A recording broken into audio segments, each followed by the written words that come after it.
Every year, we have 4 fast days that commemorate our national exile from Israel. There's the 17th of Tammuz, when the enemy armies broke through the walls of Jerusalem, the 9th of Av, when both temples were destroyed, then there's Tzom Gedalia, when the last hope for Jewish sovereignty was destroyed, and then there's the 10th of Tevet, when the Babylonian armies surrounded the walls of Jerusalem, where they then waited for the next 2.5 years. It's interesting because they didn't invade or destroy anything. They literally just showed up and set up camp. So why exactly do we fast on this day? Well, let's take a look at how this day is described in Tanakh, and maybe we'll get a better understanding. Here in the book of Yechezkel, we read that on that day, on the 10th of Tevet, God spoke to the prophet telling him, "Record this date. Et etzem hayom hazeh, this exact day, the king of Babylon has laid siege to Jerusalem."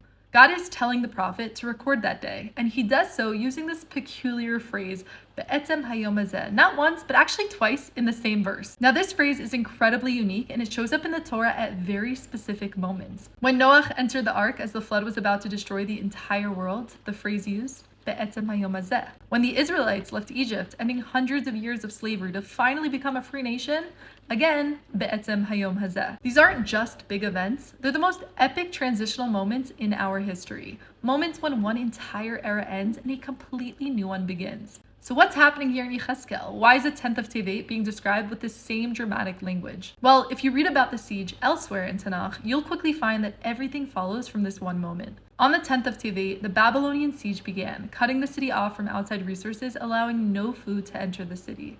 For the next 2.5 years, the people inside the walls suffer from a terrible famine and become increasingly weak. This eventually leads to the breach of the walls on the 17th of Tammuz, the next fast day on our calendar, which then leads to the destruction of the temple on Tisha B'Av just 3 weeks later, which eventually culminates in the final blow, the assassination of Gedaliah, the last Jewish governor of Judah, ending an era of Jewish sovereignty in the land of Israel and beginning a completely new era in which we would find ourselves in exile. It's all one catastrophic chain of events, and it all begins here on the 10th of Tevet. What I love about this is that the Tanakh doesn't tell us outright, this is the beginning of the end. Rather, it shows us through the echo of just 3 words, be'etzem hayom hazeh, a phrase used only at history's major turning points.